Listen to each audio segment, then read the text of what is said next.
Here's a tutorial on Nobody Knows the Trouble I've Seen.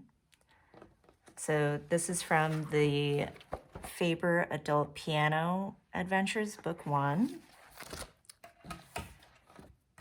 And I always like these longer pieces. So if we're kind of navigating the format of this piece in general, so in the beginning, we start off and then we have right at the end of the piece, there's a da capo al fine, DC al fine. So that means that's not the end. So we have to go all the way back to the beginning. And then we play, play, play, play, play, play, play. And then when we get to the word fine, which means the end, that's where the piece officially ends. So you're gonna have to play to here, and then you go back and you play up to the fine. So in a sense, it is a little bit longer than what we see for a lot of the first part of the book, which is great. So on the topic of sixths, so we're kind of in the unit where we're kind of getting more into bigger intervals, such as fourths, fifths, and sixths. So if we're looking at the right hand, so first of all, with our starting note 3 on the E, so we're in C position, let's take a look at measure 8. So this is where we have our sixth. So this is an example of a sixth with the thumb extension to the B instead of thumb on C, which is how our hand rests in C position. So keeping in mind, you're gonna, actually there's a full measure of rest. So the previous measure where you're just waiting. So in that case, when you get to measure 6, after you play the C's, you could right away extend that B.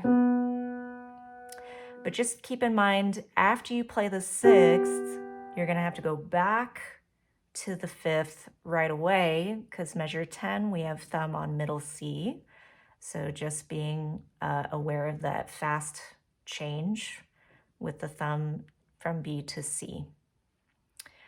Also, if we're looking at the left hand, so 2 is on, if we're thinking of the mnemonic device, all cows eat grass for the space notes in the bass clef. So 2 is going to be on G. So this is our position. Thumbs are skip apart. Looking at where the 6th occurs, so it's actually going to be on the second page, more towards the bottom. So like measure 23 is where we have that 6th. So in this part of the piece, we're actually in C position, and we'll talk about this in a bit. But if we're looking at the first measure, fourth system down, where it says, yes, Lord, left hand has the 5th, and then right away followed by 6th twice. So this is where the pinky does the little extension down to reach the 6th. Everything else is going to stay. Just that pinky down to B. And then measure 29, we're back to the 5th again. 6th on the next bar. And then keeping in mind, after this last part of the page, we have to do the DC al fine, right? So in that case, we have to go back to how we started the piece in this position, right? With the 2 on the G. So making a mental note of that, also very quick switch from C position to 2 on the G. So it's like a a step up with your hand, just a slide up. All right, so let's go ahead and hear what this piece sounds like, and then we'll dive more into it. So it goes.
that's the whole piece, including the DCL fine to the fine. So actually the first part that I usually like to start at is where the both hands have the same melody together. So hopefully you heard where that happens, but if not, that's going to be on measure 17 and again at 25, which basically 17 and 25 are the same thing. So here in C position,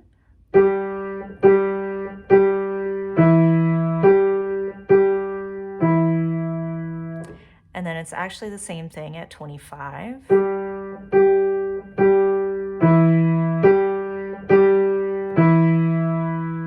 And by the way, don't try with pedal when you're first learning this piece. That's something you can add later. So just really focusing on connecting, doing your legato fingering with the fingers as opposed to relying on the pedal to help you connect the notes. So also keeping in mind measure 17 and 25, they both have the crescendo sign. So you're starting from mezzo piano, medium soft, and gradually building to forte. So trying to practice that in. So start a bit softer and leaning into the notes. So leaning in more into the notes creates that gradual build to the forte. Okay, so that's the first step that I like to start with because that's an easy one to do the both hands together. Meanwhile, another thing I like to have students practice is taking out the chords altogether and just playing the notes that are the melody. So if we're looking at the first slur, measure 1 to 4, basically you're going to take out the fifth, that's on measure 3 and 4, for now, just as practice. So the melody would be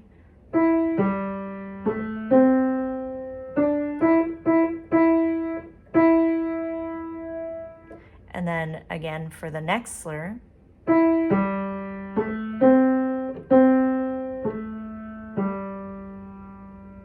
so just really getting used to the back and forth of this melody and the timing, of course. And then another thing you could consider is just playing the melody. Again, the first slur, notice what my left hand is going to be doing. So we go like this.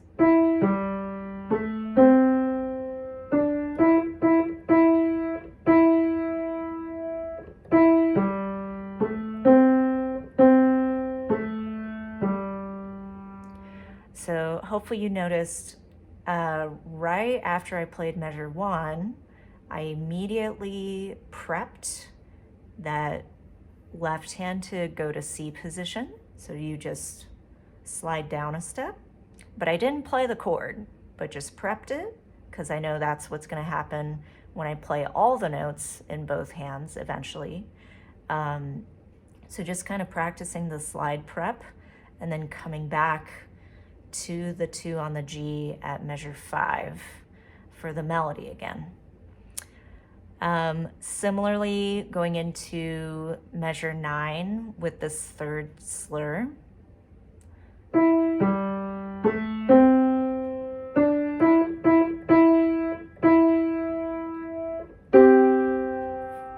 Next slur.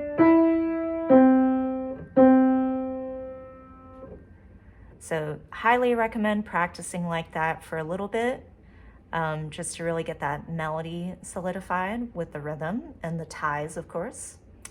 And then hopefully by that point, you're really comfortable with the prep of the hand, and then you can start adding the chords. So back to the first slur.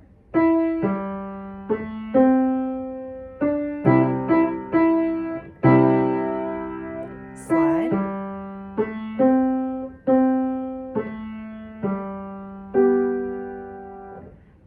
Next slur.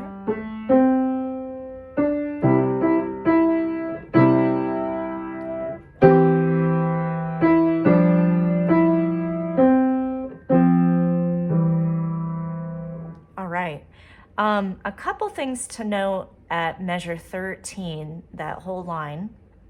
So this is the only time in the music where we have the little accent sign below and above the notes. So that is your strongest point, strongest chord. So really dig in, a little more emphasis when you get to it. So we have C, 2, 3, 4, and stay forte. And then another thing you could practice, which might be tricky at first, is the tie at measure 15 on Ya, hallelujah. So 1, 2, 1, 2, 1, 2. So really holding through the bar line while the left hand changes. Timing wise, when we're going into this next section at measure 17, so we have that pickup note or upbeat as we call it on the word some from sometimes. So what we're going to have to do is when we get to Luya, 1, 2, 1, 2, you got to keep that half note into measure 17 with it together. So starting back at 15, 1, 2, 3, 4, 1, 2, 3, 4, 1, 2, and then with the gradual build, right? So that's a point that might take a little bit more time for practicing to focus on. And then going into, so after we do the together, on that section we practiced at the beginning of the video, going into 21, just take note of this particular rhythm as well. So we have hold 2, left, hold 2, left. And here's our tie on the word Lord. 1, 2, 3, 4, 1, 2, 3, 4. So a couple things happening there on 23 and 24. Really acknowledging the half rests, the 2-beat rests. So it's right, left, left, lift off, and you keep moving. So again, that's going to happen at 29. 1, 2, 3, 4, 1, 2, 6, 1, 2, 3, 4, 1, 2, rest, rest. And then it goes back into the first part of the piece. So now I'm going to go ahead and play the duet part if you want to follow along. And then I'll tell you the timing, the pulsing, 1, 2, 3, 4, and then we'll begin. So yeah, once you get comfortable with the piece, adding in the dynamics, all the little diminuendos at the ends of the slur, some of the slurs here, and crescendos into the fortes. Those are always very important to add in, so don't forget about those. So now let's try it together. So pulsing will be 1, 2, 3, 4.